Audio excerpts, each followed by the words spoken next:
என்ன பிடிங்கிங்களா? உங்களுக்கு ஒரு நல்ல டாபிக் கொண்டு வந்திருக்கேன். என்னடா ஒரு மரியாதைலாம் பேசுகிறாங்களா? உங்களுக்கு என்னடா மரியாதை கேட்குது? சொசைட்டியை பற்றி எந்த கவலையும் கிடையாது. நீங்கள் அவுத்துருக்க யாருமே சுற்றிட்டு இருக்கீங்க. உங்களுக்குலாம் எதுக்கு மரியாதை? அப்படியே சொல்கிறேன் கேட்டுக்க. The galaxy north, south, west, east. அதாவது வடக்கு நோக்கி நிற்குமானால் வலது பக்கம் இருக்கிறது கிழக்கு, இடது பக்கம் இருக்கிறது மேற்கு, அப்படியே பின்னாடி இருக்கிறது தெற்கு. North, south, east, west, right. 4 திசைகள், 4 சைட்ஸ், ரைட். புரியுதா? புரியுங்களா? சரியா? நீ என்ன யோசிக்கணும் தெரியும். அது எங்களுக்கு தெரியாதா? வேணா தான் யோசிக்கிறா. தெரியும் நீ என்ன யோசிப்போ. ஐயோ டேய், என்னடா மழை பெய்யுதா? ஒரு வீடியோ போட முடியுது அவனுக்கிட்ட. சச்ச இவர் இயற்கையும் சதி பண்ணுது. இவங்களே ஒரு கோளாறு பிடிச்சவனுங்க. இவனுங்க தான் ஒரு மாதிரி பார்த்தா இதையும் சேர்ந்து சதி பண்ணுது. என்னத்தை சொல்லி என்னத்தை பண்ணுறது? ஐயோ ஆண்டா, நிறையா போடுதுயா. ஏன் பண்ணுறது? சரி அப்படியே பேசுவோம். ஒன்றும் இல்லை, டாபிக் வந்து அவ்வளோ பெரிய ஒருத்து டாப்பிக்குன்றதை விட புதுமையான டாப்பிக்கை பேசுறது தான் நம்ம சேனலோட ஸ்பெஷாலிட்டியே. That is Galaxy review. தெரிஞ்சுக்கடா பிடிக்கும் மக்களா. இடது பார்க்க இருக்கிறது மேற்கு, ஆனால் வலது பக்கம் இருக்கிறது கிழக்கு. ஆனால் சூரியன் கிழக்கிலிருந்து மேற்கில் மறையும். இது வந்து சின்ன வயசுலேருந்து நம்ம கேட்ட ஒரு விஷயம். 3ஆம் கிளாஸ் 2ஆம் கிளாஸ்லாம் படிச்சிருப்போம். கிழக்கில் தோன்றி மேற்கில் மறையும் சூரியன். ராமேஸ்வரம் போனால் உதயமாகிறத கண் குளிர பார்க்கலாம் அப்படின்றது வந்து சன்ரைஸ் அப்படின்றது வந்து ஒரு மிகப்பெரிய வழக்கமாகவே இருக்குது. அதாவது திருவண்ணாமலை போனால் கிரிவலம் பார்க்குற மாதிரி, ஆக்ரா போனால் தாஜ்மஹாலை பார்க்குற மாதிரி, கன்னியாகுமரி போனால் சூரிய உதயத்தை பார்க்கலாம். வளவளம் பேசிகிட்டு இருக்கா தானே யோசிக்கிறா? என்னடா வளவளம் பேசிகிட்டு இருக்கா, பாம்பு போட மாட்டேறான் தானே பேசுகிற யோசிக்கிறா? தெரியும் நீங்கள் ஒரு கோளாறு பிடிச்ச பயிருங்க. என்ன வேணால் யோசிப்பீங்க. உங்களுக்கு என்னங்க, நீங்கள் கோளாறுங்க, என்ன வேணால் யோசிப்பீங்க. நாம் சொல்கிறது தான் ஏற்றுக்க மாட்டானுங்க ஒருத்தவங்க கூட. ஏற்றுப்பானுங்க, ஆனால் ஒருத்தரும் ஃபாலோ பண்ண மாட்டானுங்க. அதுதான் கொஞ்சம் கடுப்பாகுது. சரி, ஏதோ ஒரு கன்றாவி நான் சொல்ல வந்து சொல்லிடுறேன். நீங்கள் என்ன நம்ம தெரிஞ்சுக்க போகிறோம் நம்ம சேனலில் இந்த வீடியோவில் பார்த்தீங்கன்னா ரொம்ப இன்ட்ரெஸ்டிங் மேட்ருன்னு சொல்ல முடியாது. இன்ட்ரெஸ்டிங் மேட்ரு தான். என்னென்னு கேட்டுக்க. ஒன்றும் இல்லை, தி எக்கனாமிக்ஸை பற்றி என்னடா நினைக்கிறீங்க? தெரிஞ்ச கமெண்டில் புக் பண்ணுங்கடா. இது கமெண்டில் சொல்லுங்கடா. சரி, ஏதோ ஒன்று. சரி, டாபிக் பாரு. ஒன்றும் இல்லை, ஈஸ்ட் வெஸ்ட். ஓகே, சூரியன் வந்து ஈஸ்டில், அதாவது ஈஸ்டில் உருவாகி வெஸ்ட்டில் அழிஞ்சு போகும். இது கான்செப்டு. இப்போது பகலில், அதாவது வந்து சூரியன் வந்து ஆக்சுவலி என்னென்னா, சூரியன் வந்து ஒரே இடத்துல இருக்குது. பூமி தன்னைத்தானே சுற்றி கொண்டு சூரியனை வலம் வருகிறது அப்படின்றது தான் கான்செப்டு. ஸோ வந்து சூரியன் வந்து ஒரே இடத்துல இருக்குது. புரியுதா? சூரியன் வந்து அப்படியே மூவ் ஆகும்போது பூமியும் சேர்ந்து அப்படியே கூட மூவ் ஆகும்போது, அதாவது வந்து பஸ்ஸும் சேம் ஸ்பீடு. ஆக்சுவலி பஸ்ஸும் பக்கத்தில் இருக்கிற பைக்கும் சேம் ஸ்பீடு போகும்போது ரெண்டும் ஒரே ஸ்பீடில் இருக்கும்போது வந்து எந்த ஒரு மூவிங் இல்லாமல் சேமாக ஒரே ரூட்டில் ஒரே பக்கத்தில் ஒரே இடத்துல ஒரே டிஸ்டன்ஸில்ன்றத விட ஒரே இடத்துல என்ன பார்க்கும், மூவிங் ஆகும். இது வந்து ஆர்பிட்டில் மூவிங் ஆகுது. அதாவது சூரியனும் பூமியும் அப்படி மூவ் ஆகும்போது சூரியன் வந்து ஜஸ்ட்டு ஒளியை மட்டும் வீசிக்கிட்டு தனித்தானே எரிஞ்சிக்கிட்டு ஒளி வீசி போகிறது சூரியன்.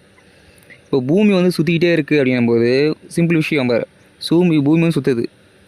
அப்போது நாம் இங்கே இருக்கோம்.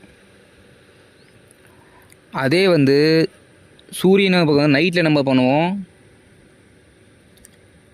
அமெரிக்கா இருட்டாகவும், சாரி நம்ம இங்கே பகலாக இருக்குது, அமெரிக்காவில் இருட்டாக இருக்கும். ஏன்னா அமெரிக்கா வந்து மறுபக்கத்தில் இருக்குது.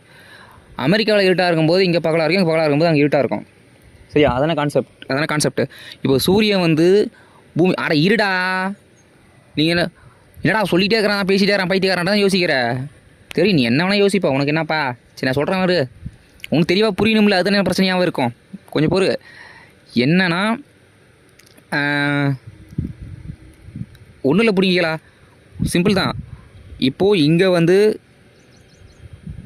நான் இப்போது என்னோடய சைடு நான் ஆக்சுவலி வடக்கு பார்க்க நிற்கும்போது ரைட் சைடில் ரைட் சைடில் சூரியன் உதயம் உருவாகி லெஃப்ட் சைடில் மறையும். ஓகேவா? இது ஈஸ்ட்டு வெஸ்ட்டு. இதே பூமி சுற்றுது அப்படின்னும்போது இதே நைட் நான் பகலில் பேசிகிட்ருக்கேன். நைட்டில் இருக்கும்போது நான் எப்போது ரொட்டேஷன் ஆகும்போது இப்போ இருக்கிற இடத்துல இப்போ சூரியன் இருக்கிற இடத்துல இப்போ சூரியன்கிட்ட வந்து அமெரிக்காவும் சூரியனோட எட்ட பகுதியில் அதாவது மறுபக்கத்தில் பூமியும் இந்தியாவும் போயிடும். அதாவது வந்து இப்போ சூரியன்கிட்ட இருந்து அமெரிக்கா வந்து சும்மா தோராயமாக சொல்கிறேன், அமெரிக்கா வந்து இப்போ 1,00,000 கிலோமீட்டர் தூரத்தில் வச்சிங்க.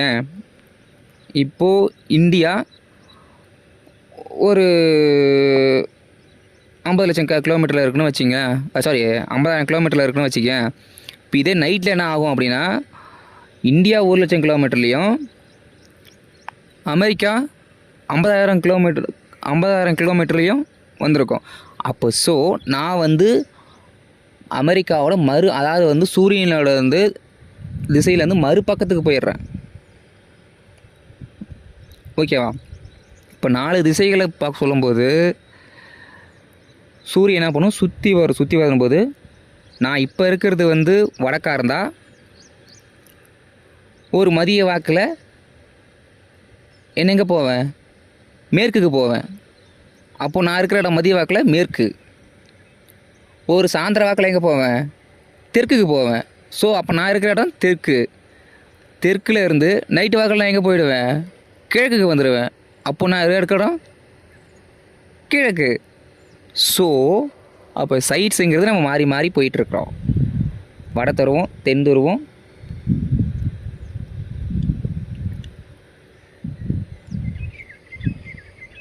புரியுதா? இதான் கான்செப்ட். இது ஒரு இன்ட்ரெஸ்டிங்கான விஷயம் மாதிரி எனக்கு தோணுச்சு. அதனால் சொல்லிவிடுவோம். சரி இவங்க என்ன தான் கமெண்டில் சொல்கிறானுங்க பார்ப்போம் அப்படின்ட்டு சும்மா கேலக்ஸி மாதிரி சும்மா ரிவ்யூ பண்ணி சொல்லி பார்ப்போம், என்ன தான் உங்களுக்கு கருத்துக்களாக இருக்கும் அப்படின்ட்டு நான் சொன்னேன். அப்போ வந்து நம்ம ஒரு ரொட்டேஷன் சைட்லேயும் அதாவது பூமியிலேருந்து அதாவது இந்த கேலக்ஸியில் எல்லா அதாவது எல்லா இடத்துக்கும் சுற்றி வந்துடும். ஓகேவா? நமக்கு ஒரே இடத்துல இல்லை, எல்லா இடத்துக்கும் சுற்றி வரும். கேலக்ஸியில் இங்கே போயிட்டு அங்கே போயிட்டு இந்த கேலக்ஸியே நம்ம சுற்றி தான் வந்துட்டுருக்குறோம், ஒரு இடத்துல இல்லை மக்களே. புரியுதா? ஓகே, இந்த டாபிக் தான். ஏன்னா எரிக்கலிகளை ஊந்துற போய் எரிக்கல் உழுதுன்றானுங்க, அது உழுது இது உழுதானுங்க. எரிக்கலையும் காணும், ஒன்றையும் காணும். இதை வச்சு எதாவது முண்டாசு படியும் பணம்லாம் எடுத்தானுங்க. ஒரு எரிக்கலையும் நான் பார்க்கல. எந்த எரிக்கலும் வந்து ஜாகிற மாதிரி தெரியல. ஏன்னா இவங்களாம் எரிக்கல் இப்போ நீங்களாம் எப்படி சொல்கிறேன்னா எரிக்கல் ஊந்து செத்து போனீங்கன்னா செத்து போயிடுவீங்கடா. நீங்களாம் இப்படி அனுபவிச்சிலாம் சாகணும்னு உங்கள் கடவுளை விட்டுட்டார் போல இருக்குது. ஏன்னா இவங்களாம் நெக்கில் பிடிச்சவனுங்க, என்ன சொன்னால் ஏற்றுக்க மாட்டானுங்க. ஏகப்பட்ட பாம்பு அடிச்சு வச்சுட்டு இருப்பானுங்க. அவங்களே அடிச்சுக்கிட்டு அவன் வந்து விட்டான போல இருக்குது. கொஞ்சம் சிறுக சாகட்டும் அப்படின்ற மாதிரி அடிச்சு விட்டான போல இருக்குது. சரிங்க மக்களே, இந்த டாபிக் தான். ஈர்த்து வேஸ்ட்டு இட்ஸ் எ வேஸ்ட். ஓகேடா, அப்படிங்களா? டாட்டா பாய்.